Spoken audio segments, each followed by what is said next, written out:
Hello, আশা করছি সবাই ভালো আছেন। আজ আমি আপনাদের জন্য লিজেন্ড অফ ফেই এর সম্পূর্ণ ড্রামার গল্প একটি ভিডিওতে নিয়ে এসেছি। আপনারা যারা আগে 3টা পর্ব দেখেছেন তারা লাস্টের 50 মিনিট দেখলেই শেষ পার্ট পেয়ে যাবেন। আর যারা এই ড্রামার প্রথম 3টা পার্ট দেখেননি তাদের জন্যই শুধু এই ভিডিওটাই এনাফ, কারণ এখানে আমি সম্পূর্ণ লিজেন্ড অফ ফেই ড্রামাটির গল্পই আজকে আপনাদের শোনাতে চলেছি। তো চলুন আর কথা না বাড়িয়ে শুনে আসা যাক লিজেন্ড অফ ফেই ড্রামার সম্পূর্ণ গল্পটি। ড্রামা শুরুতেই আমাদের ফেই নামের একটি মেয়েকে দেখানো হয়। সে কল্পনা করছিল তার নানু ভাইয়ের কথা। তার নানা ছিল তাদের এই সংগঠনের প্রতিষ্ঠাতা।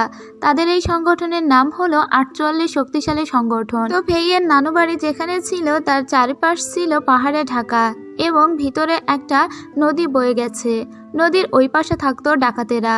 তো ডাকাত মাঝে মাঝে এখানে এসে হানা দিত, কিন্তু তারা কখনোই এই শিমু রিভার পার হয়ে 48 শক্তিশালী সংগঠনে হানা দিতে পারতো না, কারণ যে বা যারা এই নদী পার হতে যেত তারা অকালে মৃত্যুবরণ করত, কারণ এই নদীতে ছিল সূক্ষ্ম ধারালো তার। আর এখন আমাদের 48 শক্তিশালী সংগঠনের একটা ছেলেকে দেখানো হয়, এর নাম লি শেং। এ মূলত এখানকার যে প্রধান তার ভাইপো, এবং এই হলো আমাদের নায়িকা চও ফেই। ফেই এবং লি শেং এরা ছিল মামাতো ফুফাতো ভাই বোন, এবং ফেই তুলনামূলক অনেক শক্তিশালী ছিল লি শেং এর থেকেও। লি শেং ও কোনো কিছু কম যেত না, কিন্তু ও কখনো ফেই এর সঙ্গে পেরে উঠতো না। তো আমরা আবারও শিমু রিভার দেখতে পাই। এখানে একটি ছেলে এসে কিছু গাছের পাতা ছড়িয়ে দিয়ে সেই পাতার উপর দিয়ে হেঁটে এই নদী পার হয়ে যাওয়া ট্রাই করছিল, এবং এই নদী সে পার হয়েও যায়। ঠিক তখনই শিমু রিভারের যে গার্ডিয়ান ছিল সে একটি ফায়ার বল ছুড়ে দেয়।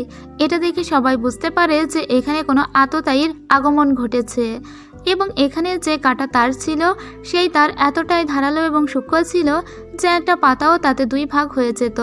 এরা জঙ্গলের পথ ধরে যে এখানে ঢুকেছে তাকে খোঁজার জন্য চেষ্টা করে। চারিদিকেই খুঁজতে লাগে, কিন্তু কোথাও ওরা সেই ছেলেটিকে দেখতে পায় না। এই জঙ্গলের সব জায়গায় ছিল অসংখ্য কাঁটাতার, আর এর ভিতরেই ফেই পড়ে যাচ্ছিল। ফেইকে এসে তখন একটা আননোন ছেলে বাঁচিয়ে নেয়, আর এটি সেই ছেলে যে এখানে প্রবেশ করেছে। ছেলেটি একটা হাসি দিয়ে গাছের উপরে উঠে দাঁড়িয়ে বলে, আমার নাম শিয়া মেইমেই। মেইমেই মানে হলো ছোট ভাই, যেমনটা আমরা বলি রাফসান দা ছোট ভাই। ও নিজেকে ওরকমটাই বলল যে শি দা ছোট ভাই। যাই হোক, ওকে ধরতে না পেরে ফেই প্রচণ্ড রেগে যায়।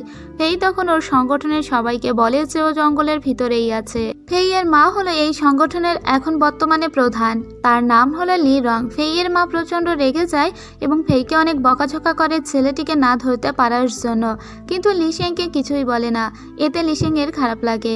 আসলে ফেই এর মা অনেক বেশি মনে মনে কষ্ট পায়, কারণ ফেই এর কারণেই লি শেং এর বাবা মারা গিয়েছিল। এই হলো ফেই এর বাবা, যার নাম জও ই তং বা লর্ড গাংতং।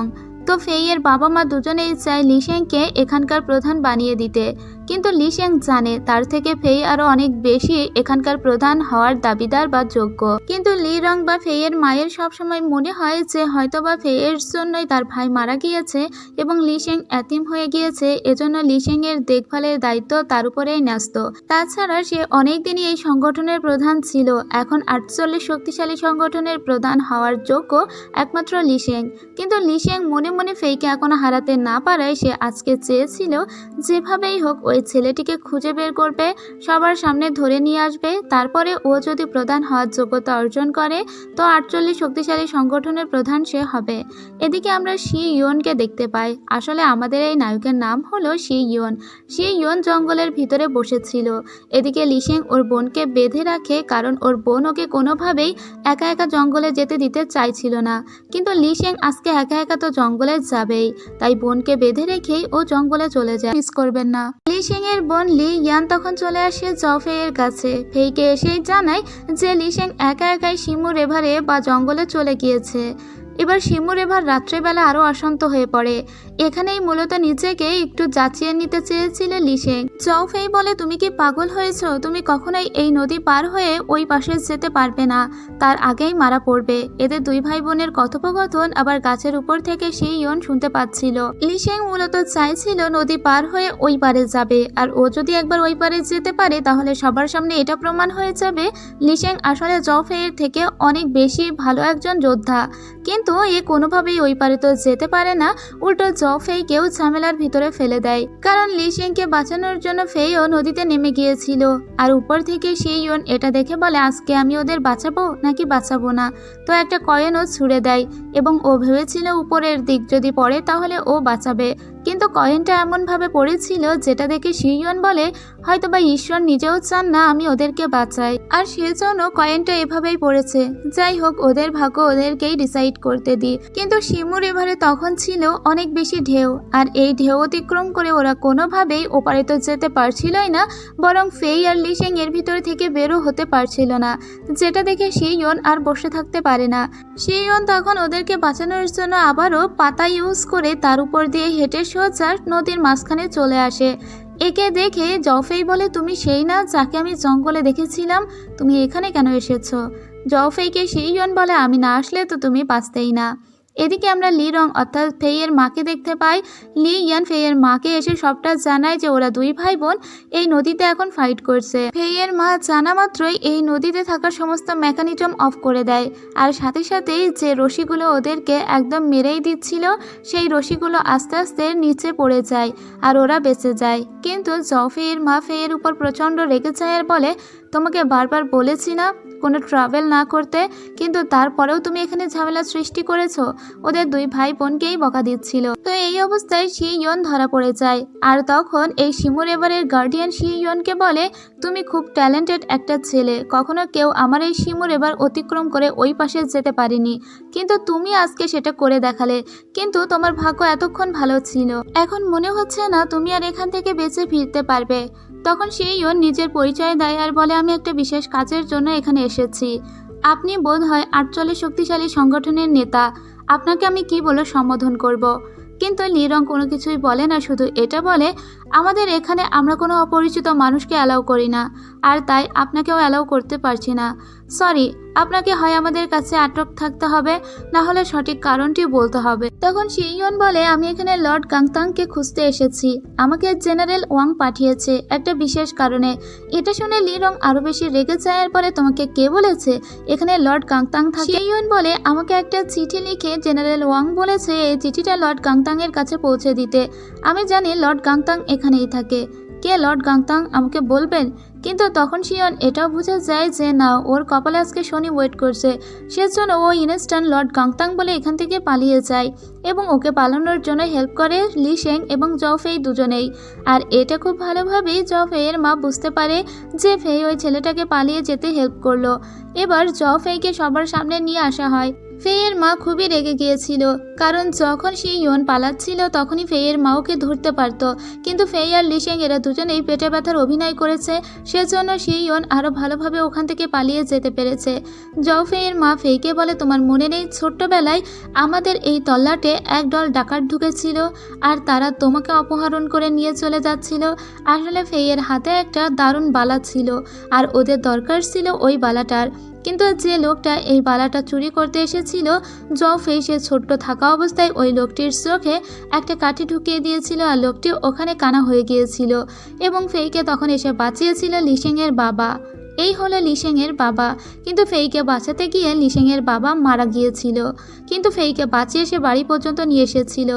এই লোকের নাম হলো সেন্তিয়ানশু, আর এই লোকের পুরো গ্যাংই মূলত লিশেংয়ের বাবাকে সেদিন মেরেছিল, আর ওরাই মূলত ডাকাতি করতে এখানে এসেছিল। আর তখন থেকেই সবাই জানে যে বাহিরের পৃথিবী আসলে কতটা কঠিন, আর ফেইকেও বারবার এটা মনে করিয়ে দেওয়া হয় যে বাহিরের লোকজন মোটেও সুবিধাজনক নয়, আর সেজন্য ফেইয়ের মা আজকে ফেইকে অনেক মারে, কিন্তু সবাই এসে ফেইকে ওর মায়ের হাত থেকে বাঁচিয়ে নেয়। ফেইয়ের বাবা বলে ও ভুল করেছে, তাই বলে তুমি এতটা রূঢ় হতে পারো না, ওকে এবারের মতো মাফ করে দাও। ফেইয়ের খুব খারাপ লাগে। ফেই বলে আমি কোনো অন্যায় করিনি, ওই ছেলেটি আমাকে আর লিশেংকে বাঁচিয়েছিল, সেজন্য আমরাও ওকে বাঁচিয়েছি, এতে কি আমি কোনো অন্যায় করেছি? কিন্তু মা সবসময় আমাকে বেশি বেশি শাসনে রাখতে চায়, সবসময় আমাকে বেশি বেশি করে মারধর করে, একটু ভুল করলেই আমি মার খাই। কই লিশেংকে তো কিছু বলে না, কেন সে কি অন্যায় করেনি? আর গাছের উপর থেকে এই দৃশ্যটা দেখতে পেয়েছিল শিইয়ন। শিইয়ন দেখে ফেইয়ের কান লাল হয়ে আছে। তখন শিওন মনে মনে ভাবে আমাকে বাঁচাতে গিয়েই কি ফেয়ের এই অবস্থা করেছে তার মা। আহারে বেচারি। এটা বলে ও উপর থেকে কিছু একটা ফেয়ের দিকে ছুড়ে দেয়। এই বরাবর ফলো করে তখন ফেই চলে আসে। এসেই ওই শিওনকে দেখতে পায় আর বলে, এই শিম, এই মেয়ে, তুমি তার মানে এখানে এখনো আছো? তুমি বলো তো তুমি এখানে কি করতে এসেছো? এটা বলে ওকে একটা গর্তের ভিতরে ঠেলে দেয় আর বলে যে এবার বলো তুমি আসলে কি চাও, আর আমার বাবার কাছে তোমার কি? লর্ড গংতাংকে আবার জেনারেল অংয়ের কি প্রয়োজন? তখন শিওন বলে, তোমার কাছে খাওয়ার মতো কিছু আছে, আমাকে দিবে? তখন ওর দিকে কিছু বাদাম ছুঁড়ে দেয় ফেই। যখন শিওন এটা খাচ্ছিল তখন ফেই বলে, এটা আমরা কুকুরকে খেতে দিই। শিওন বলে, বাহ, তোমাদের এখানের কুকুরও দেখছি অনেক ভালো খাবার পায়। তখন ফেই আবার বলে যে এইসব কথা না বলে এটা বলো যে কেন তুমি এখানে এসেছো, আমার বাবার কাছে তোমার কি দরকার? শিওন তখন বলে, আমাকে তো জেনারেল অংই পাঠিয়েছে, কিন্তু জেনারেল অং অনেক আগেই মারা গিয়েছে, আমি জানি না কেন পাঠিয়েছে, আমাকে পাঠানো হয়েছে ব্যাস এটুকুই। এরপরে ওখান থেকে বের হয়ে এসে একটা গাছের উপরে বসে বাঁশি বাজাতে লাগে শিওন। আর দূর থেকেই বাঁশির শব্দ লর্ড গাংতাং অর্থাৎ ফেইয়ের বাবা শুনতে পায়। আর এরপরে আমরা একটা আনপিং আর্মিদের টোকেনও দেখতে পাই শিওনের হাতে। মূলত এই আর্মিদের টোকেনটা দেখা মাত্রই লর্ড গাংতাং অর্থাৎ ফেইয়ের বাবা এখান থেকে চলে যাবে।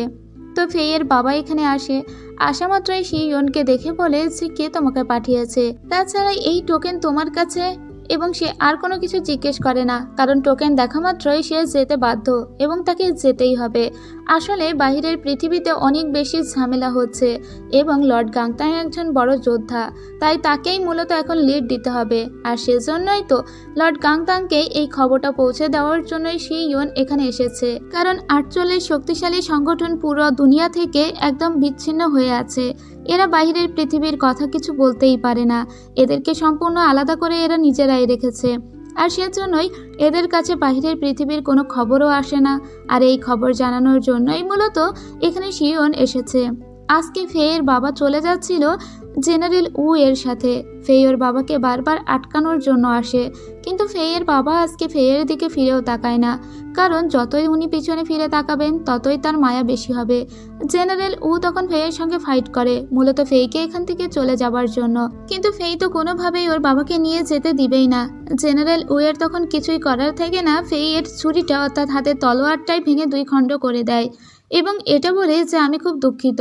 ফেইয়ের বাবাও ফেইকে বলে, ফেই, তুমি যদি সত্যি আমাকে অনেক ভালোবাসো আর যদি যোগ্য হয়ে উঠতে পারো তাহলে বাহিরের পৃথিবীতেই তোমার সঙ্গে আমার দেখা হবে, ততক্ষণ তুমি ভালো থেকো। ফেইয়ের খুব কষ্ট লাগে তার বাবাকে এইভাবে চলে যেতে দেখে। বাচ্চার মেয়ের মতোই ফেই কাঁদতে থাকে। ফেইয়ের হাত থেকে তার তলোয়ারটা পড়ে যায়। শিওন তখন বলে, আমার জন্যই এত কিছু হয়েছে, তোমাকে আমি কথা দিচ্ছি তোমাকে অনেক সুন্দর একটা তলোয়ার আমি বানিয়ে দেব। ফেই তখন রাগ করে ওখান থেকে চলে যায়। এদিকে ফেইয়ের বাবা খুব মন খারাপ করে যাচ্ছিল এই আর্মি জেনারেলের সঙ্গে। ঠিক তখনই এখানে দিশা গ্যাংয়ের কিছু লোক এসে ওদেরকে আক্রমণ করে। আর এই হলো সেই লোক ফেই যার চোখ কানা করে দিয়েছিল। এখানে এসে তুমুল ফাইট শুরু হয়ে যায় 2 পক্ষের ভিতরে, কিন্তু ততক্ষণে এখানে চলে এসেছিল ফেইয়ের মা। ফেইয়ের মা হয়তো এরকম কিছুই সন্দেহ করেছিল, যেই ফেইয়ের বাবা তার এই শক্তিশালী সংগঠন থেকে বাইরে বের হবে তখনই দিশা গ্যাং এসে হয়তোবা তার হাজব্যান্ডকে আক্রমণ করতে পারে। সেজন্য ফেইয়ের মা আগে থেকেই প্রস্তুত ছিল। তো ফেইয়ের মা শেষ বেলায় তার হাজব্যান্ডকে আরও একবার বাঁচিয়ে দেয়, কিন্তু দুজনের কেউ কোনো কথা বলে না। এভাবে ফেইয়ের বাবা চলে যায়। তবে আগের একটা স্মৃতি ওদের মনে পড়ে। ফেইয়ের বাবা ফেইয়ের মাকে বলেছিল নিজের খেয়াল রাখতে। এভাবে 6টা মাস কেটে যায়। ফেই একটু একটু করে নিজেকে প্রস্তুত করছে প্রতিনিয়ত, কারণ ও নিজের বাবার সঙ্গে দেখা করতে বাইরের পৃথিবীতে যেতে চায়, বাইরের পৃথিবী সম্পর্কে জানতে চায়। তো ফেই এখন থেকে এই শিমু রিভারে এসে ফাইটিং স্কিল প্র্যাকটিস করত এবং ওই লোকটির সঙ্গেও কথা বলতো। এরপরে আমরা সেন্তিয়াংশু নামের একজন ভিলেনকে দেখতে পাই। এই লোকটি 2 জন লোককে অনেক বেশি হ্যারেস করছিল আর তাদের কাছে ওয়াটার ট্রিপল নামের একটা টোকেন চাচ্ছিল। এদিকে আমরা কিছু মেয়েদেরকে দেখতে পাই। এই মেয়েটির নাম হলো উ চুচু। ও চুচুর সঙ্গে তার ছোট ভাইও ছিল। এদের বাবা মাকে ধরে রাখা হয়েছে এবং দিশার লোকজন এদেরকে অ্যাটাক করেছে। আর তাই ওরা এখন হুয়ো নামের একটা ফোর্টে যাচ্ছে, কিন্তু তার আগে ওরা 48 শক্তিশালী সংগঠনের লোকজনদের সঙ্গে দেখা করতে এসেছে, কারণ 48 শক্তিশালী সংগঠনই ওদেরকে হুয়ো ফোর্টে পৌঁছে দিবে। এদিকে দিশা গ্যাংয়ের লোকজন সব জায়গায় উ ফ্যামিলির ওই ছেলে মেয়ে দুটোকে খুঁজছে। আর এই দৃশ্য উপর থেকে, মানে পাহাড়ের উপর থেকে শি ইউন লক্ষ্য করছে যে এখানেই দেখা যাচ্ছে উ ফ্যামিলির ছেলে এবং মেয়েকে 48 শক্তিশালী সংগঠনের লোকজন কোথাও একটা নিয়ে যাচ্ছে। অপরদিকে পাহাড়ের উপরের আরেক প্রান্তেও দেখতে পায় যে দিশা গ্যাংয়ের লোকজন এদেরকে খুঁজছে। সেজন্য শি ইউন এদের সামনে আসে আর বলে, আমার মনে হয় আপনারা বিপদে পড়তে চলেছেন, সেজন্য আমি আপনাদের হেল্প করতে চাই। ওদেরকে হেল্প করে সোজা হুয়ো ফোর্টের 2 ভাইয়ের কাছে পৌঁছে দেয় এবং এই 2 ভাইয়ের কাছেই মূলত উ ফ্যামিলির ছেলে মেয়েদের যাওয়ার কথা ছিল।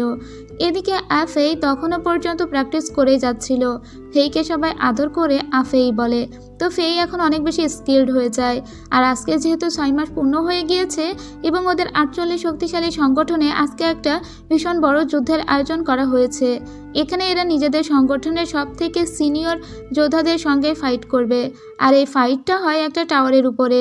টাওয়ার থেকে যে যতগুলো লাল কাগজ সংগ্রহ করতে পারবে আর সেই হবে বিজয়ী, এবং যে এই টাওয়ার অতিক্রম করে একদম উপর থেকে ওইগুলো সংগ্রহ করতে পারবে তারা এই অঞ্চল ছেড়ে, অর্থাৎ 48 শক্তিশালী সংগঠন ছেড়ে বাহিরের পৃথিবীতেও যেতে পারবে। তো লি শেং একজনের সঙ্গে ফাইট করে অলরেডি ওই টাওয়ারটা বিজয় করে ফেলেছিল। এবার ফেইয়ের পালা, কারণ ফেই সবসময় 48 শক্তিশালী সংগঠন ছেড়ে বাহিরে যেতে চাইতো। সেজন্য আজকে ওর টার্গেট যেভাবেই হোক এই টাওয়ারটিও অতিক্রম করবে। এখন ওর মাকে আজকে চ্যালেঞ্জ জানায় যে ওর মায়ের সঙ্গে ফাইট করেই মূলত ও ওই লাল কাগজটি সংগ্রহ করবে আর তারপরে বাবার সঙ্গে দেখা করতে এই অঞ্চল ছেড়ে বেরিয়ে পড়বে। ফেই যখন ওর মায়ের সঙ্গে লড়াই করছিল, সেই লড়াইয়ে থাকা অবস্থায় ওর মায়ের কাছ থেকে ও আরও একটা স্কিল শিখে নেয়। মূলত এটাও ছিল যুদ্ধবিদ্যার একটা কৌশল, আর ওর নিজের মায়ের কাছ থেকে শেখা কৌশল নিয়েই ওর মাকে হারিয়ে দেয়। মাকে হারাতে হারাতে একদম টাওয়ারের উপরে উঠে যায় ফেই। উপর থেকে লাল কাগজটি সংগ্রহ করে আর সাথে সাথে ও জিতেও যায়। ফেইয়ের মায়েরও কিন্তু খুব ভালো লাগে, কারণ ওর মা নিজেও চাইছিল ফেই তাকে হারিয়ে দিক এবং একদিন এই পাহাড়ি এলাকা ছেড়ে পৃথিবীর উদ্দেশ্যে বেরিয়ে পড়ুক। তো এদেরকে একটা কাজও দেওয়া হয়। এদেরকে বলা হয় উ ফ্যামিলির ছেলে মেয়েদেরকে প্রোটেক্ট করার কথা, কারণ এই 2 মেয়ে এখন পথে পথে ঘুরছে, মানে উ ফ্যামিলির উ চুচু এবং তার ছোট ভাই। যাওয়ার আগে ফেইকে ওর মা আরও একটা সুন্দর যুদ্ধবিদ্যার কৌশল রপ্ত করিয়ে দেয়। আর এই যুদ্ধবিদ্যার কৌশলের নাম ছিল বরফ বিদীর্ণ কৌশল। আর এটা শুধুমাত্র লি রং অর্থাৎ ফেইয়ের মাই জানতো, আর কেউ জানতো না। তো ফেই এখন ওই ওল্ড ক্যাটফিশের সঙ্গেও দেখা করতে আসে, মূলত যে ছিল শিমুর এভারের গার্ডিয়ান। তো শিমুর এভারের এই গার্ডিয়ান ফেইয়ের নানার কথা বলে। মূলত এই ওল্ড ক্যাটফিশকে একদিন ফেইয়ের নানাই বাঁচিয়েছিল ডাকাতদের হাত থেকে, আর সেই থেকে তো এই লোক এই পাহাড়ি এলাকাতেই পড়ে আছে। ফেইয়ের নানা কিন্তু বেঁচে নেই, অনেক আগেই গত হয়ে গিয়েছে। তো ফেই আজকে ওর 48 শক্তিশালী সংগঠনের কিছু মানুষদের সঙ্গে বাহিরের পৃথিবীর উদ্দেশ্যে বেরিয়ে পড়ে। এদিকে শি ইউনকে দেখতে পায়, এ ফলো করেই যাচ্ছিল উ ফ্যামিলির ওই ছেলে মেয়ে দুটোকে। হুয়ো ফ্যামিলিকে সবাই জানতো অনেক ডিসেন্ট একটা পরিবার, কিন্তু হুয়ো ফ্যামিলি এখন অন্যরকম কাজ কারবার শুরু করে দিয়েছে। এদের সবাইকে কিছু একটা খাইয়ে অজ্ঞান করে দিয়েছে। শি ইউন এটা দেখে বলে, কিছু একটা ঘাপলা তো আছেই, এরা কিছু একটা করার চেষ্টা করছে। এখান থেকে উ ফ্যামিলি সহ 48 শক্তি সংগঠনের সবাইকে নিয়ে একটা গুহার ভিতরে হুয়ো ফ্যামিলির সবাই নিয়ে চলে আসে আর এখানে সবাইকে আটক করে রাখে। এদিকে দিশা বাহিনীকে দেখতে পায়। চেনতিয়ানশুকে একটা লোক এসে জানায় যে হুয়ো ফ্যামিলির কাজ কারবার আমাদের খুব একটা ভালো লাগছে না। তারা দেখলাম যে 48 শক্তিশালী সংগঠনের লোকজন সহ উ ফ্যামিলির 2 ছেলে মেয়েকে নিয়ে পাহাড়ের ভিতরে আটকে রেখেছে, কিন্তু তারা তো এরকম না, তারা তো খুব ভালো ছিল, তাহলে কেন তারা এই কাজগুলো করছে আমরা বুঝতে পারছি না। সেন্তিয়ানশু বলে হু ফ্যামিলির উপরে নজর রাখতে, তারা আসলে কি করতে চাইছে তা আমাদেরকে অবশ্যই জানতে হবে। এদিকে ফেই ও তার বাহিনী এসেছিল একটা গ্রামে। এই গ্রামে এসে জানতে পারে এখানে কিছু ডাকাত দল এই গ্রামে অ্যাটাক করেছে এবং এরা এখানে আসার পরেই দেখা যায় আরও কিছু ডাকাত বাহিনী এসে এদের উপরে অ্যাটাক করছে। কিন্তু ফেই থাকতে ওই ডাকাত বাহিনী কি পারে? ফেই ওদের সবাইকেই হারিয়ে দেয় আর এই পুরো গ্রামবাসীকে বাঁচিয়ে দেয়। এতে ওল্ড ম্যাডাম অং, এই মহিলার নাম হলো ওল্ড ম্যাডাম ওয়াং, যে অনেক বৃদ্ধ কিন্তু অনেক শক্তিশালী।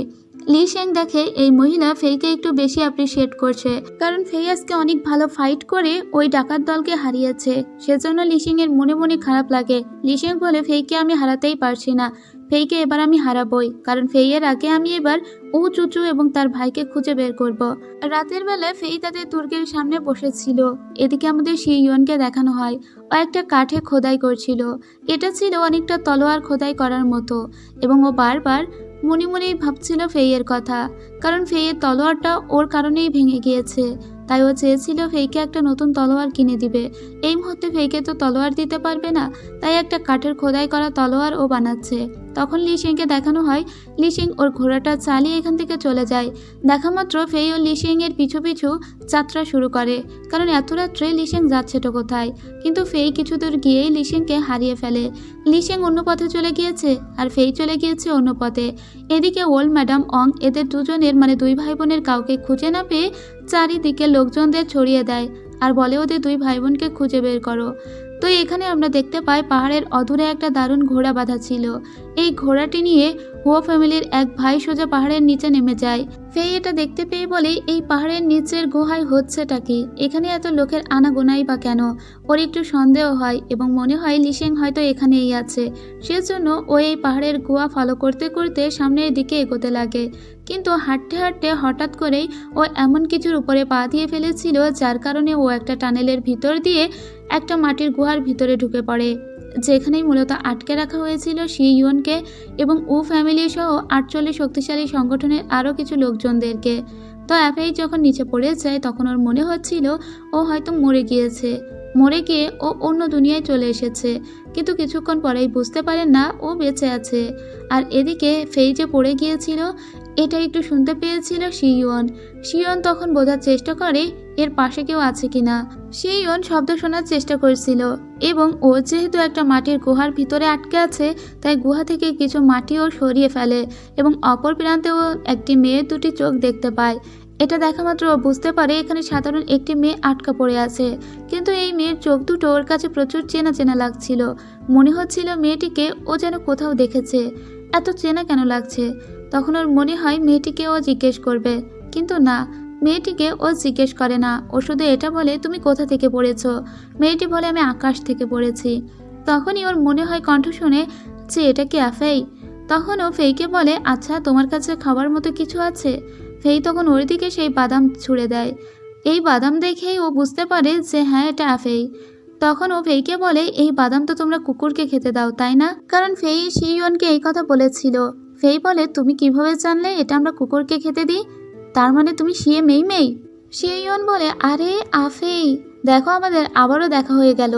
আমার জন্যই তো তোমার তলোয়ারটা ভেঙে গিয়েছিল তাই না? আমার মনে আছে, তুমি সত্যি সত্যি করে দেখিয়েছো। তুমি বলেছিলে তুমি তোমার বাবার সঙ্গে একদিন না একদিন দেখা করবে, আর সত্যি সত্যি তুমি এই পাহাড়ি এলাকা ছেড়ে অবশেষে বাইরে বের হয়েছো। কিন্তু তখনই এদের মানে কয়েদি করে যাদের রাখা হয়েছিল তাদের সবাইকে খাবার দিতে আসে লোকজন।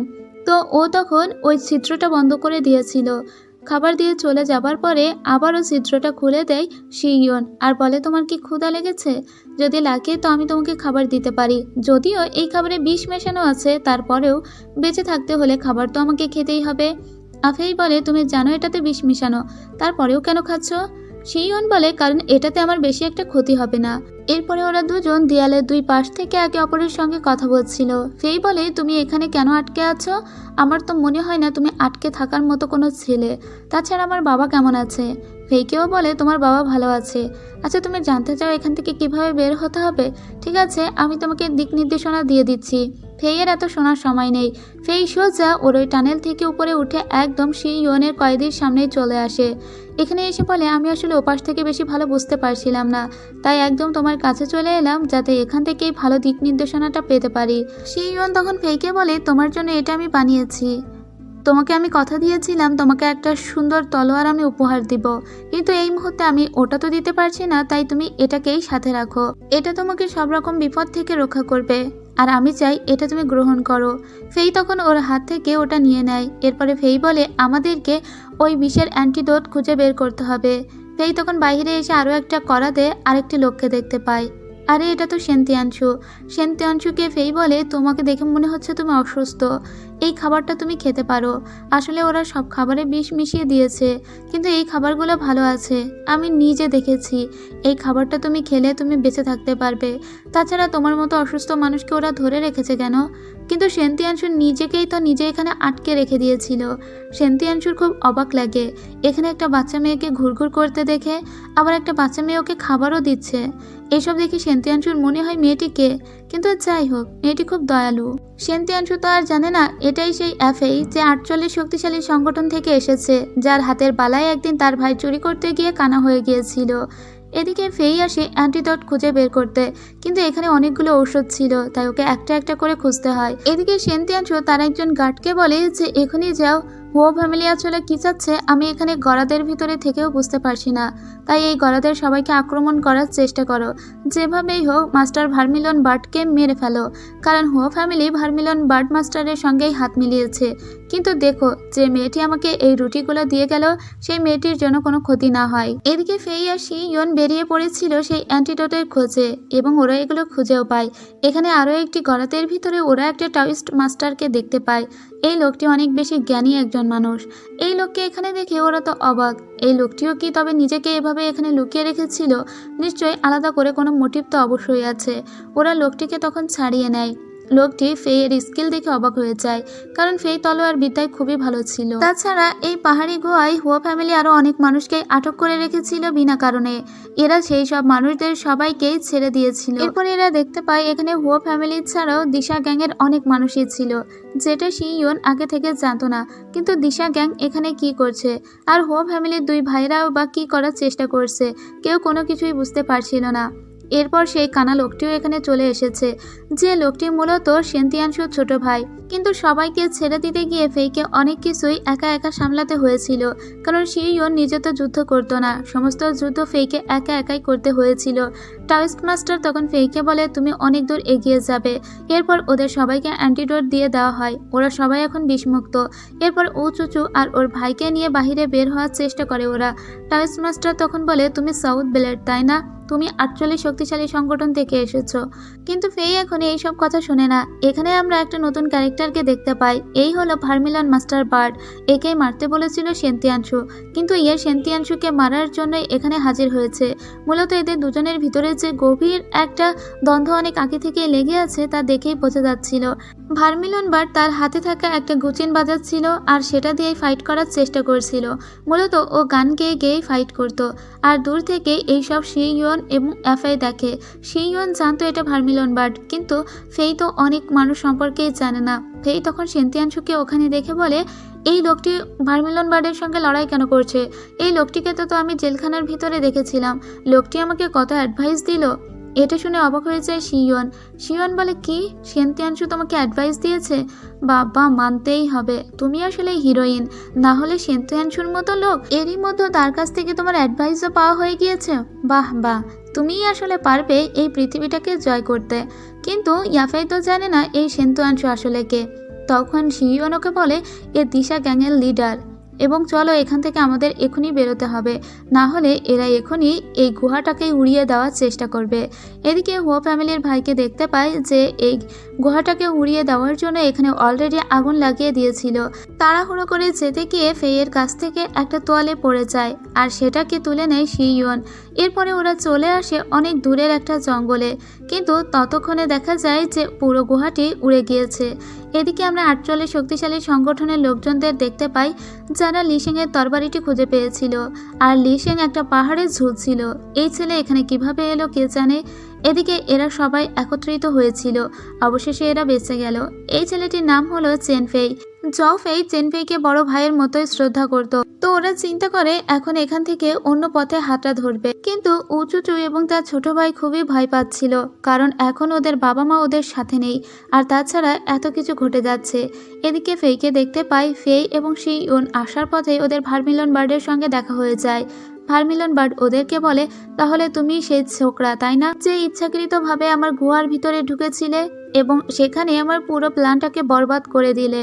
তোমার জন্য আজকে আমি নিজে ইনজুর্ড হয়েছি সেন্তিয়ানশুর কাছ থেকে, আজকে তো তোমাকে আমি বেঁচে ফিরতে দিব না।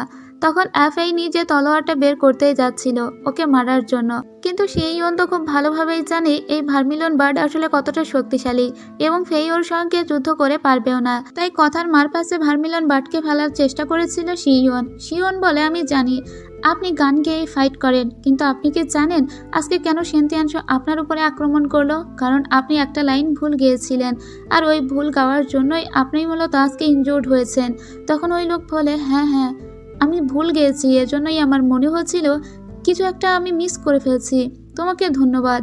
এটা বলে পাগলের প্রলাপ করতে করতে ভার্মিলন বার্ড চলে যায়। আর সেন্তিয়ানশো লোকদের বলে দেয় যেভাবেই হোক উ ফ্যামিলির ছেলে মেয়েদেরকে খুঁজে বের করতে আর ভার্মিলন বার্ডকে মেরে ফেলতে। এদিকে এরা সবাই একটা জঙ্গলে এসেছিল। এখানে আসার পরে আমরা দেখতে পাই উ চুচুর গলায় একটা সুন্দর লকেট। ফেই ওকে জিজ্ঞেস করে, তোমাকে এই লকেটটি কে দিয়েছে? তখন ও ফেইকে বলে, এটা আমার বাবা আমাকে দিয়েছিল, কারণ জন্মের পর থেকে আমি নাকি অনেক অসুস্থ ছিলাম।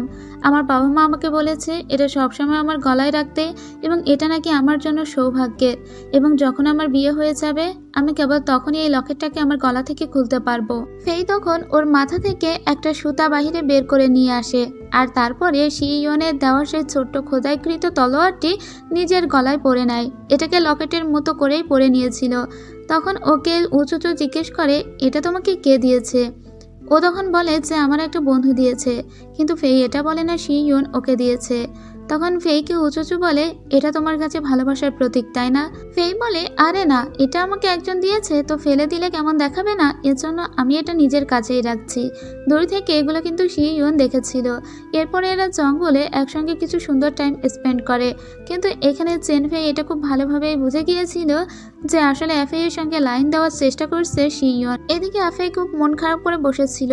শিইয়ন এসে ওর কাছ থেকে সেই রুমালটা বের করে দেওয়ার চেষ্টা করেছিল ফেইকে, কিন্তু ফেই একদম নির্বাক হয়ে বসেছিল।